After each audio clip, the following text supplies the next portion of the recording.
नमस्कार, मैं Vinod Kumar Jatolia public school Dawood की तरफ से एक बार फिर से आपका स्वागत करता हूं। पहले बच्चों, पिछले अध्याय में हमने प्रश्नावली 12.2 का अध्ययन किया था। उसी प्रश्नावली को हम आगे बढ़ाते हैं और आज हम प्रश्न नंबर 4 का अध्ययन करते हैं। क्वेश्चन नंबर 4 देखिए क्या कहता है। एक त्रिभुज और एक समांतर चतुर्भुज का एक ही आधार है, यानी दोनों का आधार एक ही है और एक ही क्षेत्रफल, दोनों का क्षेत्रफल भी समान है। यदि त्रिभुज की भुजाएं 26 सेमी, 28 सेमी और 30 सेमी है तथा समांतर चतुर्भुज 28 सेमी के आधार पर स्थित है तो उसकी ऊंचाई ज्ञात करनी है आपको। देखिए, आपको त्रिभुज की भुजाओं की लंबाई दे रखी है, यानी 3 भुजाओं की लंबाई दे रखी है, जिसमें ए बराबर तो दे रखी है। हम लिख लेते हैं त्रिभुज की तीनों भुजाएं। त्रिभुज की तीनों भुजाओं की लंबाई ए बराबर, पहली भुजा मान लेते हैं ए बराबर है 26 सेमी। बी बराबर दूसरी भुजा मान लेते हैं हम 28 सेमी। सी बराबर तीसरी भुजा मान लेते हैं हम 30 सेमी दे रखी है। ये तीनों भुजाएं हमें दे रखी है। इस त्रिभुज का क्षेत्रफल ज्ञात करते हैं। तो पहले तो अर्ध परिमाप ज्ञात करते हैं। एस बराबर ए प्लस बी प्लस सी बटा 2। तो ए बराबर 26 प्लस 28 और प्लस 30 बटा 2। तीनों को जोड़ के 2 का भाग देते हैं। 26 और 28, 26 दूना 52 और 2 54, 54 और 30 हो गए 84। और 84 में हम भाग देते हैं 2 का, तो हमें प्राप्त होते हैं 42 सेमी। ये तो आ गया त्रिभुज का अर्ध परिमाप एस का मान। अब हम त्रिभुज का क्षेत्रफल देखते हैं। त्रिभुज का क्षेत्रफल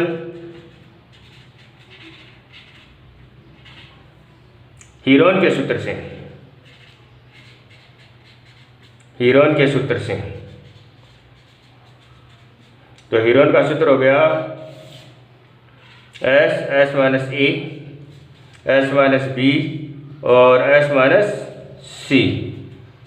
एस बराबर हमारे पास में है 42, तो 42 माइनस 26, 42 माइनस 28 और 42 माइनस 30। 42 गुणा 42 में से 26 घटाते हैं हम, तो 42 में से 26 घटाते हैं तो हमें प्राप्त होते हैं 16। और 42 में से 28 घटाते हैं तो हमें प्राप्त होते हैं 14। और 42 में से 30 घटाते हैं तो हमें प्राप्त होते हैं 12। इन सभी को हम अभाज्य गुणनखंडों के रूप में लिखें तो 42 का अभाज्य गुणनखंड करते हैं हम। 2 का भाग देते हैं 21 बार, फिर 2 का भाग देते हैं तो हमें प्राप्त होता है, 2 का भाग जाता नहीं है, 3 का भाग देते हैं तो 7 बार और 7 का भाग देते हैं तो 1 बार। तो इसका अभाज्य गुणनखंड आया हमारे पास में 2 गुणा 3 गुणा 7। ये तो लिखे हमने 42 को। अब 16 को यदि हम लिखें तो 16 को 2 की घात 4 होती है, तो हम लिख सकते हैं 2 गुणा 2 गुणा 2 गुणा 2। 7 को लिखे तो हम लिख सकते हैं 2 गुणा 7, 14 को। 12 को लिखें तो हम लिख सकते हैं 2 गुणा 2 गुणा 3, 3 दूनी 6, 6 दूनी 12। अब जोड़ी बनाकर हम वर्गमूल के बाहर ले आते हैं। 1 2 3 4 5 6 7 8 बार है तो हम 4 बार बाहर ला सकते हैं। 1 2 3 और 4। आगे 3 देखते हैं तो 1 और 2 बार है तो 1 बार बाहर ला सकते हैं। आगे 7 देखें तो 1 और 2 बार 7 हो तो 1 बार बाहर ले आते हैं। इन सभी को गुणा कर देते हैं, वही इस त्रिभुज का क्षेत्रफल हमें प्राप्त हो जाएगा। 2 दूनी 4, 4 दूनी 8, 8 दूनी 16, 16 3 48 और 48 को हम गुणा कर लेते हैं 7 से। 8 7 56, हासिल की 5, 728, 28 और 5 हो गए 33, 336 वर्ग सेमी। ये तो आ गया त्रिभुज का क्षेत्रफल। अब प्रश्न कहता है कि इस त्रिभुज का क्षेत्रफल और समांतर चतुर्भुज का क्षेत्रफल समान है। आगे बढ़ते हैं, देखिए प्रश्नानुसार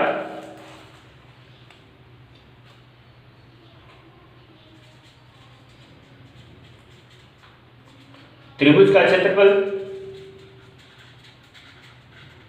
बराबर समांतर चतुर्भुज का क्षेत्रफल का क्षेत्रफल। अब समांतर चतुर्भुज का क्षेत्रफल होता है आधार गुणा ऊंचाई, तो हम लिखते हैं, और समांतर चतुर्भुज का आधार दे रखा है हमें, समांतर चतुर्भुज का आधार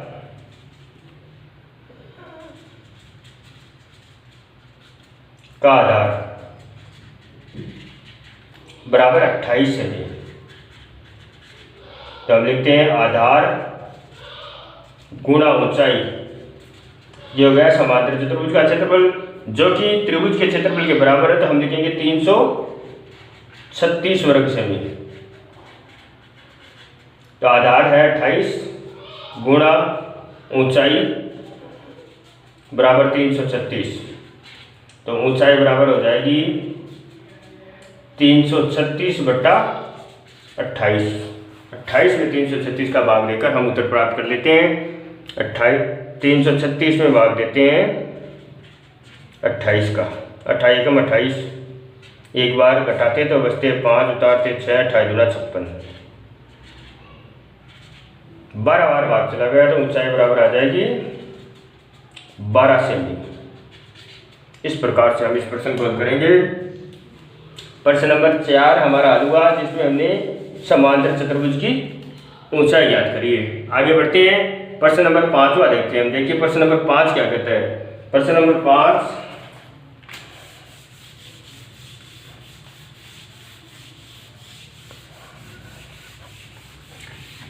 नंबर 5 कहता है कि एक समचतुर्भुजाकार घास के मैदान में 18 गायों को चलने के लिए घास है, यानी इतनी घास है कि 18 गायें आसानी से चल सकती है, और वो मैदान है समचतुर्भुजाकार।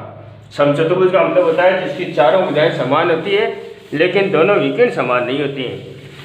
तो चारों भुजाओं में से एक भुजा की लंबाई हमें दे रखी है, तो इनमें चारों भुजाओं की लंबाई प्राप्त हो गई, और विकेंड की लंबाई हमें दे रखी है। देखिए यदि इस समचतुर्भुज की प्रत्येक भुजा 30 मीटर है और बड़ा विकेंड 48 मीटर है, तो प्रत्येक गाय को चलने के लिए इस घास के खेत का कितना क्षेत्रफल प्राप्त होगा। प्रश्न कह रहा है कि एक समचतुर्भुजाकार घास का मैदान है।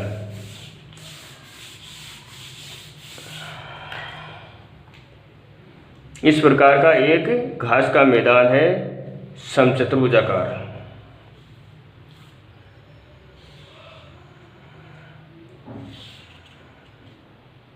जिसकी प्रत्येक भुजा है वो 30 मीटर की है, 30 मीटर।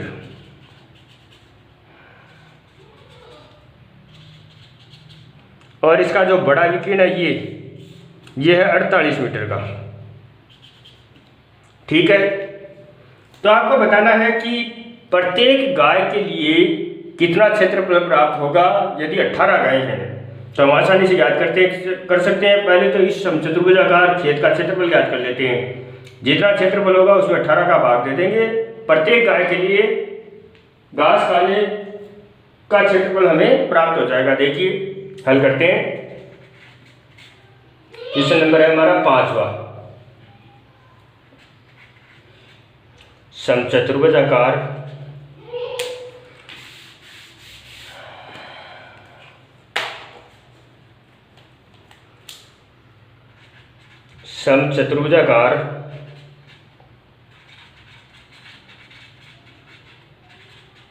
घास के मैदान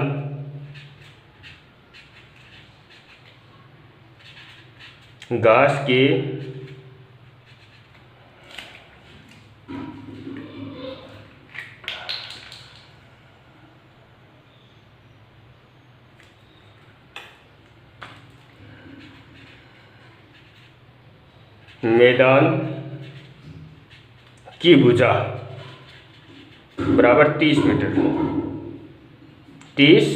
मीटर और विकीर्ण की लंबाई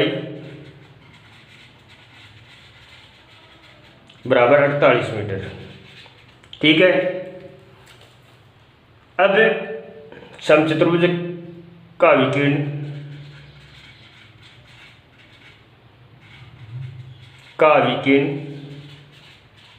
इसे दो सर्वांग त्रिभुजों में विभाजित करता है। यानी ये जो विकीर्ण है इसे दो समान त्रिभुजों में विभाजित कर देता है। तो हम एक त्रिभुज का क्षेत्रफल ज्ञात कर लेते हैं और उसको दो से गुणा कर लेते हैं, तो इस समचतुर्भुजाकार मैदान का क्षेत्रफल हमें प्राप्त हो जाएगा। तो देखिए त्रिभुज एबीसी ले लेते हैं हम। त्रिभुज एबीसी में ए बराबर मान लेते हैं 30 मीटर, बी बराबर मान लेते हैं 30 मीटर और सी बराबर मान लेते हैं 48 मीटर और इसका क्षेत्रफल ज्ञात कर लेते हैं। पहले एस ज्ञात करते हैं। एस बराबर ए प्लस बी प्लस सी बटा 2। ए बराबर 30 प्लस 30 प्लस 48 बटा 2। 30 और 30 60 और 48 हो गए 108। 108 में भाग देते 2 का तो हमें प्राप्त होता है 54 मीटर। ये तो आ गया त्रिभुज का अर्ध परिमाप। अब इससे क्षेत्रफल ज्ञात करते हैं। त्रिभुज एबीसी का क्षेत्रफल बराबर हीरोन के सूत्र से ज्ञात करेंगे तो एस माइनस ए, एस माइनस बी और एस माइनस सी। एस बराबर है 54 और 54 माइनस 30, 54 माइनस 30 और 54 माइनस 48। 54 में से 30 घटाते हैं तो हमें प्राप्त होते हैं 24।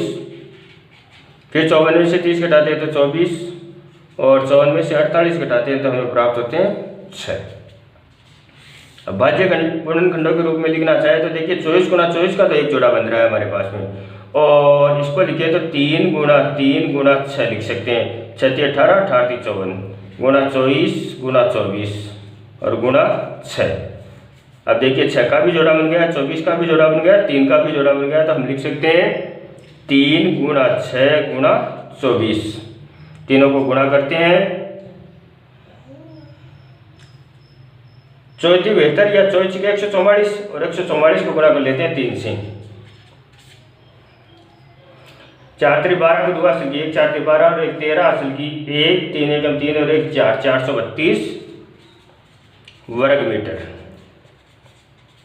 ये तो आ गया इस त्रिभुज एक का क्षेत्रफल। अब इस त्रिभुज का जितना क्षेत्रफल होगा उतना ही होगा त्रिभुज एडीसी का क्षेत्रफल। हम लिखेंगे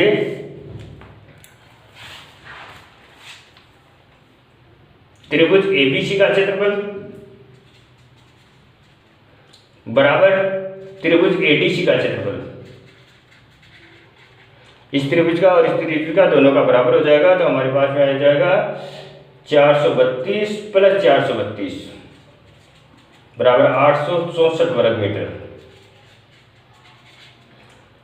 दोनों का आ गया तो दोनों त्रिभुज के क्षेत्रफलों के बराबर होगा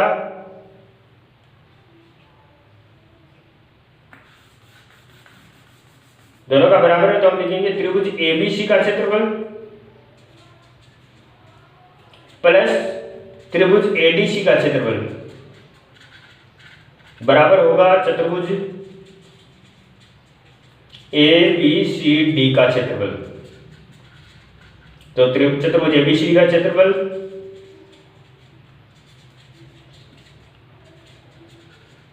बराबर हो जाएगा 2 गुणा 432।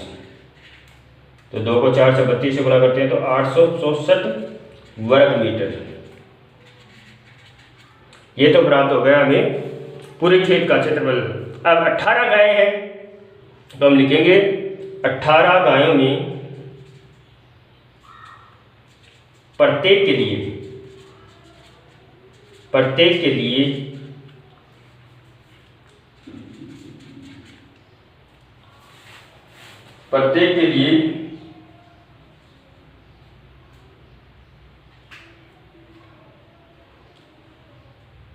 घास चरने के लिए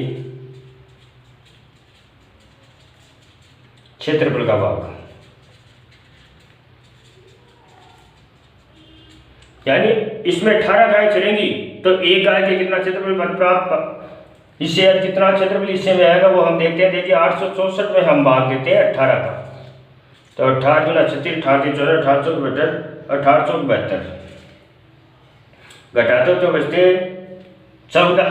देखिए भाग दे लेते हैं, 864 में हम भाग दे रहे हैं 18 का, 1872, 18 का अपना ठीक जैसे 18 को 18, 18 29, 18 54, 18 90, 18 61, 18 17, 18 को 18, 18 14, 18 90, 18 61, 18 17, 124, 18 144, 48 वर्ग मीटर। यानी प्रत्येक गाय के लिए घास चरने के लिए क्षेत्रफल कितना होगा, 48 वर्ग मीटर घास एक गाय चर सकती है। तो प्यारे बच्चों, इस क्लास के माध्यम से हमने 2 प्रश्नों को हल किया। आगे के प्रश्नों को हम अगले ही क्लास में अध्ययन करेंगे। धन्यवाद।